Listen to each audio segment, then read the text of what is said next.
चल रहे हैं concept of integration and differentiation. तो पहले हम सभी देखेंगे बेटा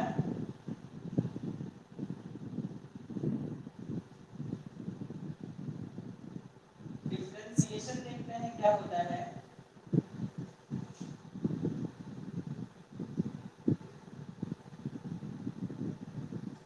तो हम देखते हैं what is meant by the differentiation. Differentiation क्या है, इस चीज को हम देखते हैं। तो डिफरेंशिएशन में क्या देखेंगे हम सभी लोग, जो डिफरेंशिएशन है इसमें हम सभी लोग ये देखते हैं कि अभी तक हम जैसे किसी दो चेंजेस को टाइम के रिस्पेक्ट में पढ़ते थे। जैसे हमें कहा जाता था कि acceleration equals to change in velocity with respect to change in time. Acceleration को हम ऐसे ही पढ़ते थे। तो जरूरी नहीं है कि इसी चेंज की बात की जाए, कोई भी चेंज अगर किसी दूसरे फंक्शन के रिस्पेक्ट में वैरी कर रहा है, कोई एक क्वांटिटी, जैसे यहाँ पर वेलोसिटी जब टाइम के रिस्पेक्ट में चेंज होती है तो उसे हम लोग बोलते हैं एक्सीलरेशन। क्या बोलते हैं? Acceleration. When velocity changes with respect to time, then that is known as acceleration. जब वेलोसिटी टाइम के रिस्पेक्ट में चेंज होती है तो उसे हम सभी लोग बोलते हैं एक्सीलरेशन। ठीक है, लेकिन अगर बता दिया जाए delta t tends to zero, यानी टाइम का चेंज इतना छोटा है कि जब आप टाइम का डिफरेंस निकालोगे तो वो लगभग जीरो आएगा। तो बेटा इसी एक्सीलरेशन को हम लिखते हैं क्या, a equals to dv by dt। क्या लिखते हैं? dv by dt। तो ये क्या है बेटा, इसी फंक्शन को हम लोग बोलते हैं डिफरेंशिएशन। एक्चुअली डिफरेंशिएशन एक मैथमेटिकल टर्म है किसी होल क्वांटिटी को स्मॉलर पोर्शन में डिवाइड करने का, ब्रेक करने का। ठीक है ना, समझिए इस चीज को। ठीक है ना, तो समझ पाए। अगर किसी एक फंक्शन का चेंज दूसरे के रिस्पेक्ट में दिया जाए और जिसके रिस्पेक्ट में चेंज को वॉच किया जा रहा है, वो चेंज इतना माइनर हो कि उसे अप्रॉक्सीमेटली हम किसके इक्वल कर दें? जीरो के। तो जब वो जीरो के इक्वल हो जाता है तो बेटा ये पूरा का पूरा पार्ट जो डिफरेंस था दैट बिकम्स डिफरेंशिएशन। इसी को हम बोलते हैं डिफरेंशिएशन। ठीक है ना। तो अब देखिए अगला पार्ट क्या मिल रहा है। जैसे मैं एक फार्मूला पिक करता हूं, डिफरेंशिएशन का एक बहुत ही जनरल फार्मूला होता है। डिफरेंशिएशन मैथ्स, फिजिक्स, केमिस्ट्री, हर जगह पर जहां पे भी, क्योंकि कैलकुलस मैथ्स का सबसे इंपॉर्टेंट पार्ट होता है जो कि आज तक आप लोगों ने पढ़ा नहीं है। तो देखो अगर कहीं पर आपको फंक्शन मिले x raise to power n, ठीक है, और कहा जाए कि इसका डिफरेंशिएशन करिए किसके रिस्पेक्ट में, तो बेटा जिसका फंक्शन होगा हमेशा डिफरेंशिएशन उसी के रिस्पेक्ट में ही होगा। जिसका फंक्शन होगा हमेशा डिफरेंशिएशन उसी के, तो x का फंक्शन है, इसे हम लिखेंगे e by dx of x raised to power n, d by dx of x raised to power n। तो इसका फार्मूला होता है बेटा, ये स्टैंडर्ड है, स्टैंडर्ड का मतलब फार्मूला। ठीक है, ये फार्मूला है। तो dx raised to power n upon dx जब आपने किया, यानी x raised to power n का डिफरेंशिएशन किसके रिस्पेक्ट में? x के रिस्पेक्ट में। तो ये मिलेगा n x raised to power n minus 1। ठीक है ना। अब इसके कुछ एग्जांपल्स पिक कर लेते हैं। जैसे आपको दिया गया x क्यूब, ठीक है, क्या दिया गया? x क्यूब, और इससे कहा गया डिफरेंशिएट, क्या करिए इसे? डिफरेंशिएट करिए।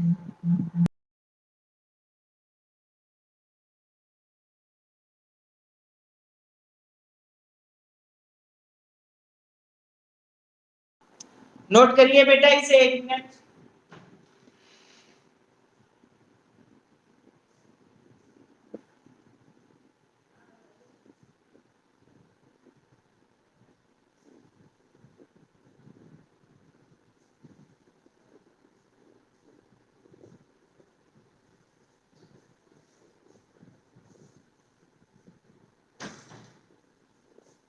देखिए यहाँ पे जैसे आपको दिया गया एक्स क्यूब और एक्स क्यूब का डिफरेंशिएशन निकालने के लिए आपसे कहा गया, जब एक्स क्यूब का डिफरेंशिएशन करोगे तो क्या मिलेगा, x raise to power n की प्लेस पर क्या दिया गया 3, इस 3 को पहले शिफ्ट कर लो तो ये हो जाएगा 3x raise to power 3 minus 1, बस फार्मूले पे लगा दिया n x raise to power n minus 1, ये x की पावर n का डिफरेंशिएशन था तो यहाँ पर क्या मिलेगा 3x पावर 3 माइनस 1, कितना हो जाएगा ये 3x स्क्वायर, ये क्या हो गया x क्यूब का डिफरेंशिएशन, क्या हो गया ये बेटा x क्यूब का डिफरेंशिएशन। अब देखिए अगर किसी की प्लेस पर कुछ ऐसा मिले, ध्यान रखिएगा कोई एक फार्मूला मिले आपको इस तरीके से जिसमें कहा जाए कि कोई एक कांस्टेंट लगा हुआ है x raise to power n और इसका डिफरेंशिएशन करिए, तो बेटा बड़ा सिंपल सा होगा ये, अगर कोई कांस्टेंट लगा हुआ है तो उस कांस्टेंट को बाहर कर दो, उस कांस्टेंट का डिफरेंशिएशन नहीं कर सकते हैं, कांस्टेंट का डिफरेंशिएशन नहीं हम करेंगे, सिर्फ किसी फंक्शन का डिफरेंशिएशन, किसका डिफरेंशिएशन x का डिफरेंशिएशन x के रिस्पेक्ट में, अगर ये t का फंक्शन होता तो हम इसका डिफरेंशिएशन करते t के फंक्शन में, y होता तो हम y के रिस्पेक्ट, मतलब जो फंक्शन दिया गया होगा उसका डिफरेंशिएशन हमेशा उसी के रिस्पेक्ट में हम करेंगे, हमेशा उसी के रिस्पेक्ट में हम उसका डिफरेंशिएशन करेंगे, ठीक है। वेरी गुड इवनिंग बेटा आदिति, ठीक है। तो यहाँ पर देखिए क्या होगा k x raise to power n, ठीक है, तो k को पहले इज्जत बाई से बाहर कर दो, k कर दिया, फिर आप लिखो यहाँ पे d by dx x raise to power n, बेटा k को बाहर कर दिया तो यहाँ क्या मिलेगा ये k into n x raise to power n minus 1, बेटा ये फार्मूला मिल गया दूसरा, ये फार्मूला मिल गया दूसरा, यहाँ पर क्या हो जाएगा, अगर आपको दिया गया 5x स्क्वायर का डिफरेंशिएशन, क्या दिया गया 5x स्क्वायर का डिफरेंशिएशन, तो आप क्या करेंगे d by dx of 5x square, d by dx of 5x square कितना हो जाएगा, यहाँ पर ये 5 को बाहर करो, d by dx of x square करो, 5 into 2 और ये x 2 minus 1 तो 5 2s are 10x हो जाएगा, कितना हो जाएगा, तो ये 5x स्क्वायर का डिफरेंशिएशन रहा, ठीक है। अब उसके बाद देखिए अगर आपको दिया गया इस तरीके से कोई कांस्टेंट टर्म का डिफरेंशिएशन, किसका डिफरेंशिएशन कांस्टेंट टर्म का डिफरेंशिएशन, तो कांस्टेंट टर्म अगर अकेले है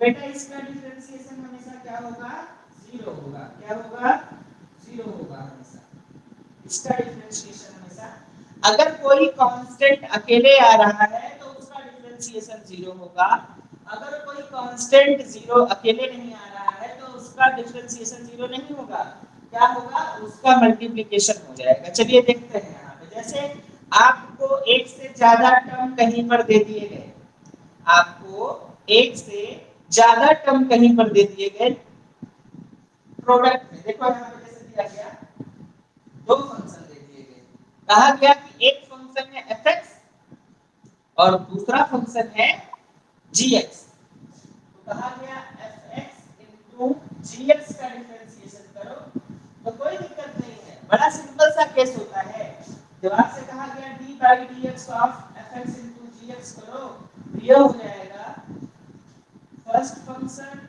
into differentiation of second function plus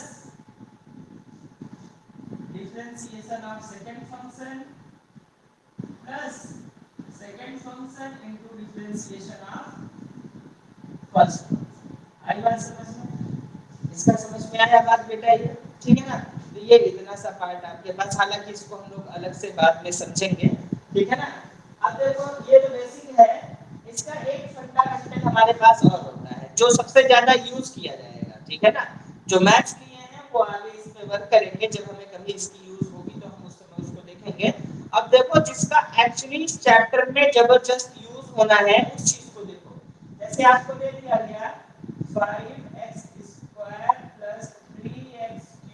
plus 9x minus, यहाँ माइनस कर दो, यहाँ माइनस कर दो, यहाँ प्लस कर दो, यहाँ माइनस कर दो। और कहा गया इस फंक्शन को डिफरेंशिएट करो, इस फंक्शन को डिफरेंशिएट करो, डिफरेंशिएशन करिए इसका। तो कैसे करेंगे देखिए, कोई प्रॉब्लम नहीं है। डिफरेंशिएशन जो होता है वो डिस्ट्रीब्यूटिव होता है, over addition and over subtraction. वो इजीली जो है पार्ट वाइज डिवाइड, यानी इसका अलग डिफरेंशिएशन कर दो, d by dx of 5x square minus d by dx of 3x square, 3x cube करो इसे 3x cube plus d by dx of 9x minus d by dx of 7। तो 5x square का differentiation कितना होगा, 5 2 जा। अब देखोगे कहोगे कैसे कर दिया, कांस्टेंट को बाहर निकालो और x स्क्वायर का डिफरेंशिएशन करोगे तो 2 पाई, क्योंकि फार्मूला देखो क्या है, x raise to power n। अगर x की पावर कुछ होगी तो n x raise to power n minus 1 हो जाएगा, n x raise to power n minus 1 हो जाएगा।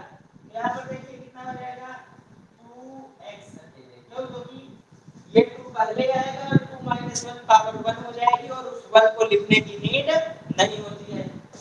माइनस 3 लिखो, ये 3 पहले आएगा, x स्क्वायर बचेगा plus 9 into 1 x raise to power 1 minus 1 x की पावर 0। और कभी किसी की पावर अगर 0 हो जाए तो रिजल्टेंट हमेशा जो है लिखा नहीं जाता, क्योंकि उसकी वैल्यू क्या होती है 1, तो 1 लिखने की नीड अलग से नहीं है, ठीक है। अब उसके बाद -7, 7 का डिफरेंशिएशन कितना होगा बेटा, 7 का डिफरेंशिएशन हो जाएगा 0, क्यों, क्योंकि कांस्टेंट टर्म का डिफरेंशिएशन कितना होता है 0। तो बेटा रिजल्ट कितना आया, 5 2 जा 10x minus 3 3 जा 9x स्क्वायर प्लस 9। बेटा ये डिफरेंशिएशन आ गया इसका, क्या आ गया ये आपका डिफरेंशिएशन। तो डिफरेंशिएशन बेटा फिजिक्स में बहुत ही ज्यादा इंपॉर्टेंटली आपसे पूछा जाएगा। तो ये डिफरेंशिएशन का एक बेसिक सा कॉन्सेप्ट है, जिसमें आप डिफरेंशिएशन के कॉन्सेप्ट को अच्छे से देख रहे हो और समझ रहे हो कि आपको क्या करना है। इसको जल्दी से नोट करिए बेटा, तो फिर हम लोग आगे चलते हैं।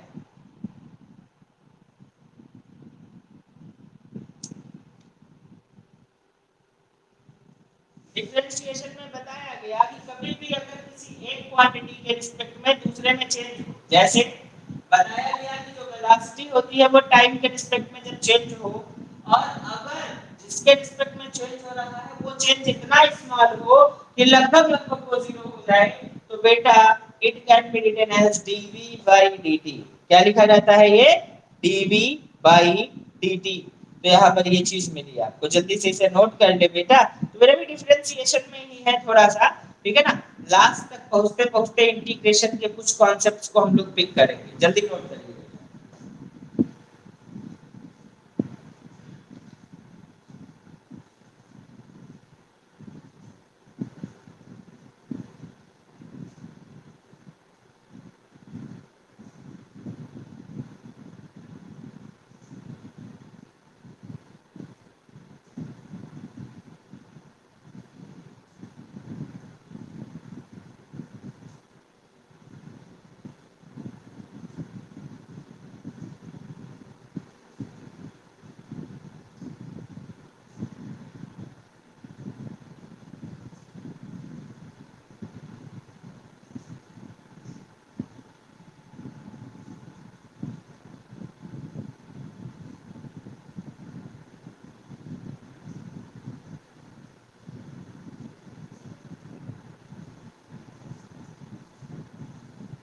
चलिए देखते हैं आगे।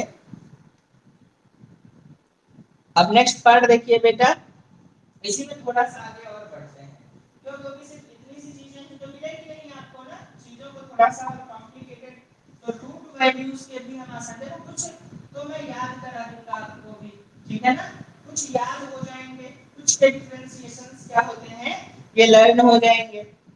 जैसे अगर आपसे कहा जाए कि e raise to power x का डिफरेंशिएशन क्या होगा, तो याद कर लो, e रेज़ टू होगा इसका डिफरेंशिएशन, ठीक है ना। इसमें कोई अलग से रूल लगाने की नीड नहीं है, बस याद रखो कि e raise to power x का differentiation always will be e raise to power x।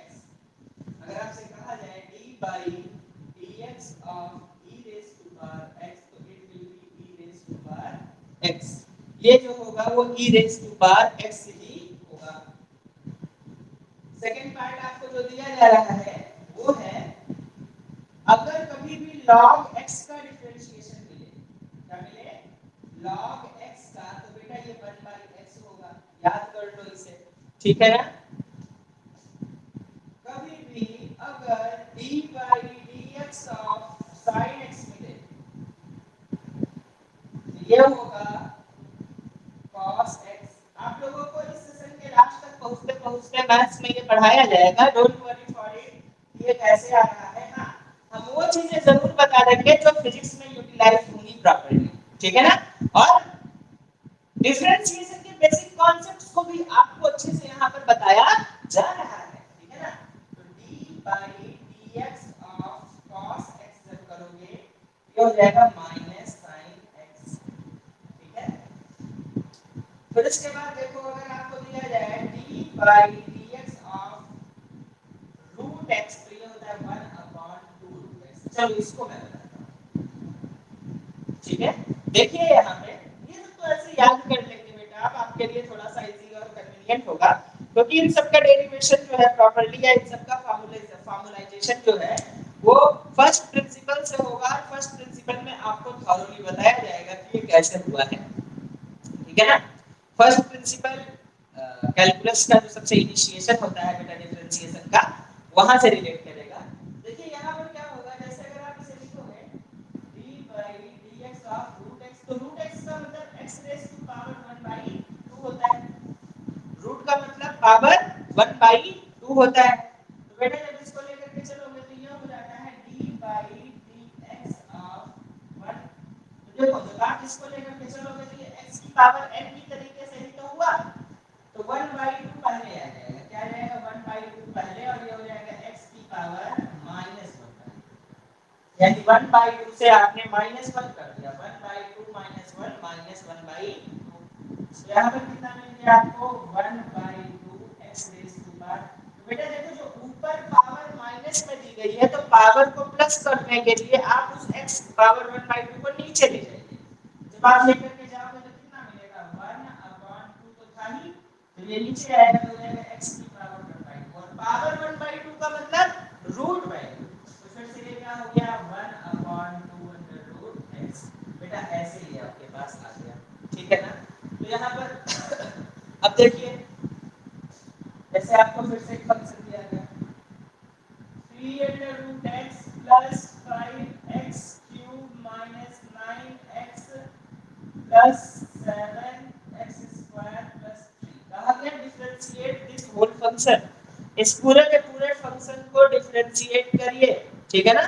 तो कितने टर्म्स हैं इसमें 1 2 3 4 5, कितने टर्म्स हैं ओवरऑल 5 टर्म्स। बस अब करो, सबसे पहले क्या करोगे बेटा d by dx of whole function, अब डिस्ट्रीब्यूशन करिए।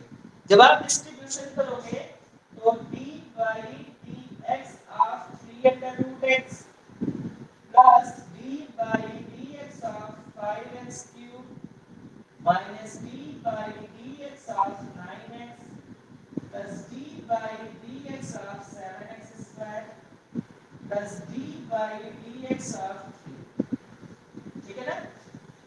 अब देखो जितने भी वेरिएबल्स के साथ कोई स्पेसिफिक टर्म अटैच्ड है, बेटा इस 3 को बाहर कर दो और रूट x का डिफरेंशिएशन कर दो। तो 3 को बाहर कर दिया, रूट x का डिफरेंशिएशन 1/2√x प्लस 5 को बाहर कर दिया, x क्यूब का डिफरेंशिएशन, फार्मूला क्या था यहाँ पर फिर से देखिए x raise to power n का डिफरेंशिएशन था n x raise to power n minus 1, n x raise to power n minus 1, ठीक है। तो यहाँ पर बेटा x raise to power n की प्लेस पर x रेज़ टू पावर 3 है, तो यहाँ पर ये हो जाएगा 3x पावर 3 minus 1 माइनस ये हो जाएगा 9x raise to power 1 minus 1 plus 7 into 2x raise to power 2 minus 1 और प्लस ये 0 क्योंकि कांस्टेंट टर्म का differentiation always will be equals to 0। चलिए यहां से देखते हैं ये मिला 3/2x plus 15x square minus 9x raise to power 0 हट जाएगा 7 14 प्लस 14x बेटा ये रिजल्ट ये डिफरेंशिएशन ये क्या है आपका डिफरेंशिएशन है। तो बेटा डिफरेंशिएशन में इतनी सी चीजें हमें देखनी थी। अब थोड़ा सा हम शिफ्ट होते हैं इंटीग्रेशन की तरफ। उतनी चीजों को हम पिक करेंगे जितनी चीजें हमारे लिए नीडेड है उससे थोड़ा सा ज्यादा ही हम आपको बता रहे हैं जिससे जिस टाइम पे आप मैथ्स में पढ़ो आपके लिए। तो देखो डिफरेंशिएशन और integration reverse processes of each other. Differentiation and integration जो है वो एक दूसरे के रिवर्स प्रोसेसेस होते हैं। उसमें कहीं पर कोई ऐसी कंडीशन नहीं होती है कि ये कब कहां पर और कैसे यूटिलाइज किए जाएंगे, ठीक है ना। तो डिफरेंशिएशन और integration they are opposite processes of each other. चलिए इसको नोट करिए बेटा। तो हम लोग जो है जल्दी से इंटीग्रेशन पे चलें और हम ये चीज प्रूव भी करेंगे एक क्वेश्चन को लेकर के कि इंटीग्रेशन जो होता है वो आपका डिफरेंशिएशन का रिवर्स प्रोसेस ही कहा जाता है।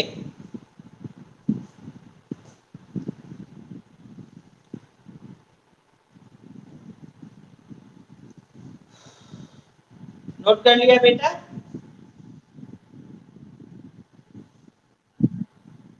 ठीक है बेटा चलिए आगे।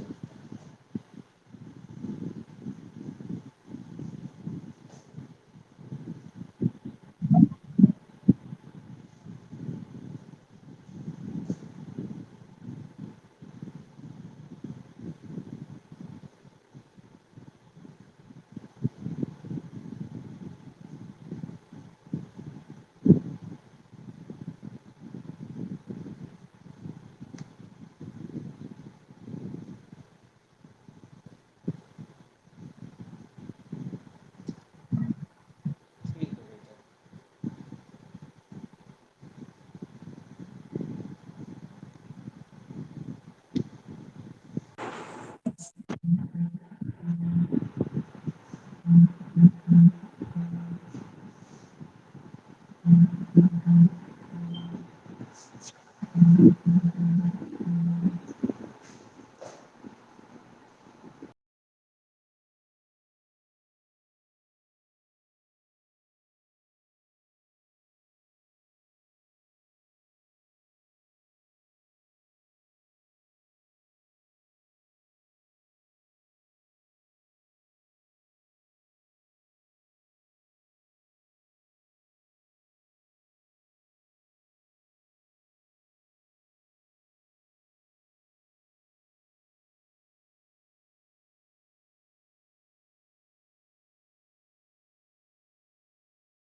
जाने बेटा। तो कॉन्सेप्ट ऑफ इंटीग्रेशन देखिए। कॉन्सेप्ट ऑफ इंटीग्रेशन में क्या है। कॉन्सेप्ट ऑफ इंटीग्रेशन में आपको बताया जाता है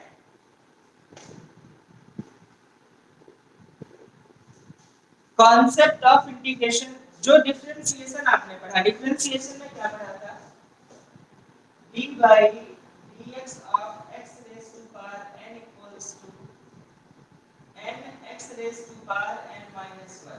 और इंटीग्रेशन में क्या पढ़ते हैं कि अगर कहीं पर कोई फंक्शन मिला x raised to power n तो आप इसका इंटीग्रेशन बेटा ये इंटीग्रेशन का सिंबल होता है। किसका सिंबल इंटीग्रेशन का। ये इस तरीके से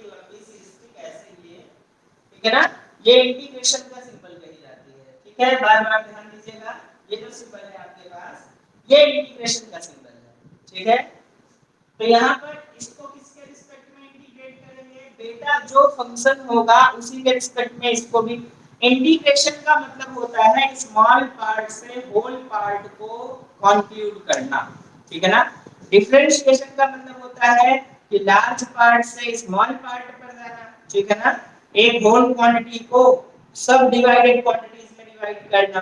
लेकिन इंटीग्रेशन का मतलब होता है स्मॉल क्वांटिटी के कैलकुलेशन के बेसिस पे होल क्वांटिटी या होल वैल्यू को फाइंड आउट करना, इंटीग्रेट करना, सबमर्ज करना, ठीक है ना। तो देखिए इसका फार्मूला होता है x raise to power n plus 1 upon n plus 1। ये बेटा होता है इंटीग्रेशन का फार्मूला। अभी मैंने कहा थोड़ी देर पहले बेटा इसमें देखो एक चीज और आती है, ये c प्लस c।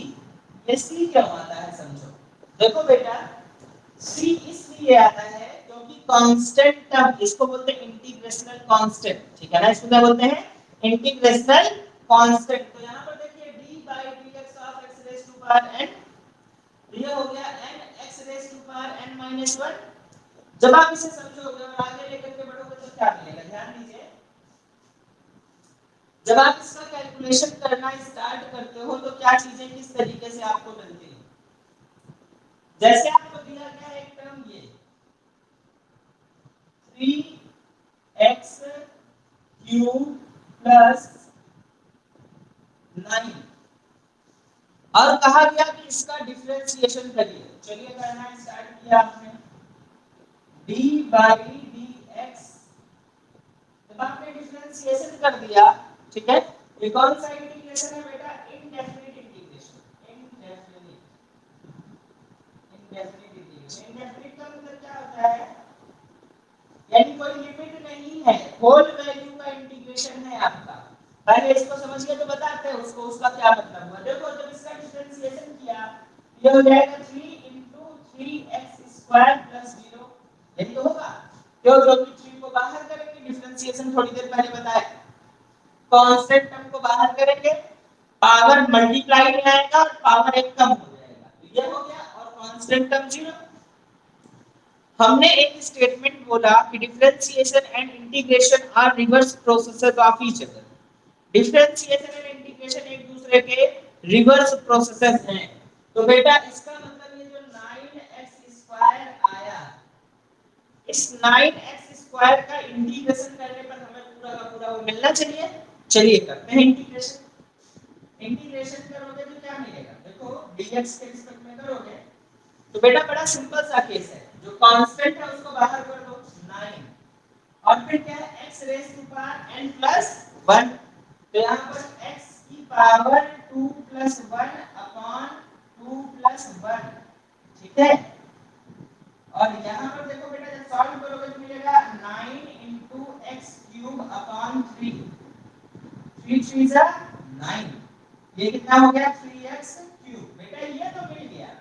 लेकिन वो जो 9 था वो नहीं मिला ना हमें इंटीग्रेशन करने पर, जबकि रिवर्स प्रोसेसेस में तो सेम क्वांटिटी आपको मिल जानी चाहिए, नहीं मिली। इसका मतलब क्या हो गया, यहाँ पर एक c लगाओ, c उसी क्वांटिटी को रिप्रेजेंटेट करता है, लेकिन अगर इसी की प्लेस पर आपने इसको अलग तरीके से लिया और डेफिनिट इंटीग्रेशन किया, क्या किया, ये c क्यों आया पता चला ना, वो जो 9 नहीं वापस मिला हमें उसी की प्लेस पर हमने c रख दिया, ठीक है ना। क्यों, क्योंकि वहां पर हो सकता है 5 रहा हो, -3 रहा हो, 4 रहा हो, 7 रहा हो, -9/2 कुछ भी हो सकता है ना। तो बस c उसी कांस्टेंट को रिप्रेजेंटेट करने के लिए एफर्ट करता है, ठीक है ना। तो यहाँ पर ये चीज मिली। अब उसके बाद नेक्स्ट केस देखिए, डेफिनिट इंटीग्रेशन क्या होता है। देखिए डेफिनिट इंटीग्रेशन में आपको c की नीड नहीं है, जैसे आपको दिया गया एक फंक्शन है x², क्या है x², कहां से कहां तक, u से लेकर के v तक। एक फंक्शन है x², कहां से कहां तक लेकर के, u से लेकर के v तक। ये कितना हो जाएगा बेटा dx के रिस्पेक्ट में, देखो बेटा डेफिनिट इंटीग्रेशन क्या है बेटा, एक इसमें लोअर लिमिट मिली और एक आपको इसमें क्या मिली, अपर लिमिट मिली, lower limit u upper limit v। तो डिफरेंशिएशन वैसे ही कर, इंटीग्रेशन वैसे ही कर डालो जैसे आप करते हो, करोगे तो क्या मिलेगा x raise to power 2 + 1 upon 2 + 1, ठीक है। लेकिन एक ब्रैकेट लगाओ और उस ब्रैकेट में इस लिमिट को लगाओ, ऊपर वाली ऊपर लिमिट, नीचे वाली नीचे लिमिट, तो कितना मिला यहाँ पे, मिला x³ अपॉन 3, लिमिट क्या मिली v u ना। तो देखो 1/3 तो कांस्टेंट है, उसको बाहर कर दो, 1/3 जो है उसे क्या कर दो, बाहर कर दो, अंदर क्या मिला x³, तो x³ में एक बार अपर लिमिट रखो तो u नहीं, पहले ऊपर क्या है, ऊपर वाली अपर लिमिट कहीं जाती है और नीचे वाली लोअर लिमिट कहीं जाती है, तो एक बार x की प्लेस पर अपर लिमिट रखो तो v³ माइनस लोअर लिमिट रखो u³, बेटा ये आपका जो हो गया ये इंटीग्रेशन। अब देखो इसकी जो भी वैल्यू रहेगी आप उसको आसानी से निकाल सकते हैं। चलिए क्वेश्चन पिक करते हैं तो समझेंगे आप, दिया क्या आपको x का इंटीग्रेशन या x स्क्वायर का इंटीग्रेशन, इसका जो दिया गया था वही कर दिया, और upper limit lower limit 2 to 3, 2 से 3 तक dx के रिस्पेक्ट में, तो बेटा करेंगे तो वही आएगा x³ अपॉन 3, x³ अपॉन 3, ठीक है। तो यहाँ पर ये लोअर लिमिट 2 रही और अपर लिमिट 3 रही, लोअर लिमिट 2 रही और अपर लिमिट 3 रही, यहाँ पर आपने क्या कर दिया, इनको बेटा 1/3 को बाहर कर दिया और अपर लिमिट रखा 3³ और लोअर लिमिट रखा 2³, सॉल्व कर लो बेटा। यहाँ पर c नहीं आता, जब डेफिनेट इंटीग्रेशन होता है यानी अपर लिमिट और लोअर लिमिट प्रॉपर्ली नोन होती है तो हम बिल्कुल भी किसी भी तरीके से इसका यूज नहीं करते। यहाँ पर कितना हो जाएगा 1/3 27 माइनस 8, ये कितना हो जाएगा आपका 19/3, ये आंसर आ जाएगा। आई बात समझ में आया बेटा? अच्छा नोट करिए तो बताते हैं बेटा।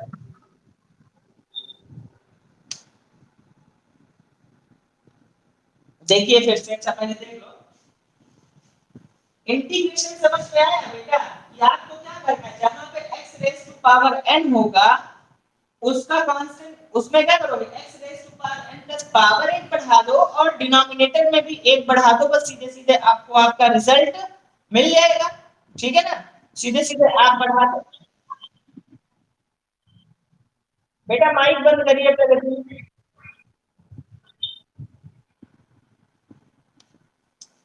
तो यहाँ पर देखिए क्या किया हमने किया x³ दिया गया, x² दिया गया था, इसी का इंटीग्रेशन करना है, ठीक है। तो बस इंटीग्रेशन नॉर्मल मेथड से जो होता है, देखो पावर कितनी है 2, तो हमने क्या कहा n+1 अपॉन n+1, जो पावर है उसी पावर में 1 को ऐड करो, तो क्या करेंगे बेटा,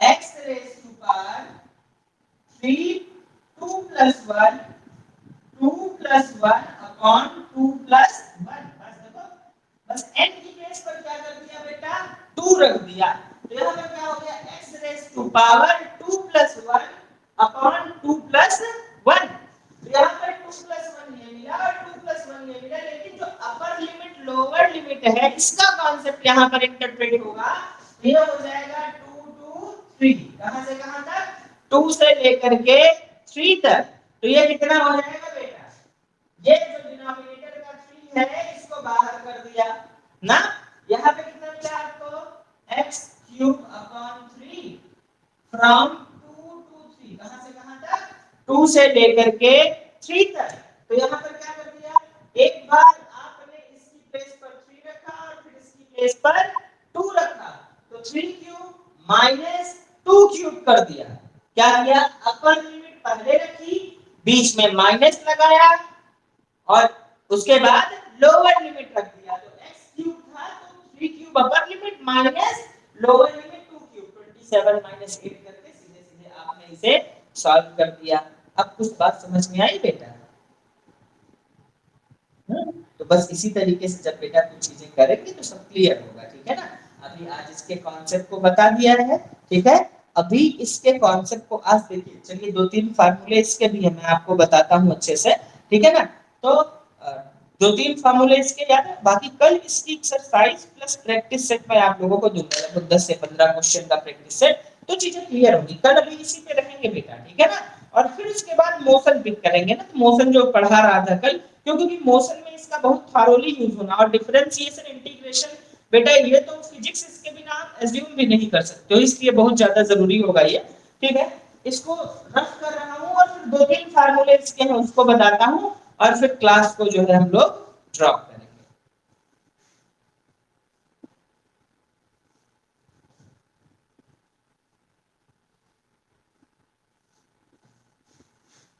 पहला फार्मूला तो मैंने आपको बताया, x raise to power n का इंटीग्रेशन dx के रिस्पेक्ट में, x raise to power n plus 1, n क्या है बेटा, पावर है, कोई भी हो सकती है, ठीक है ना।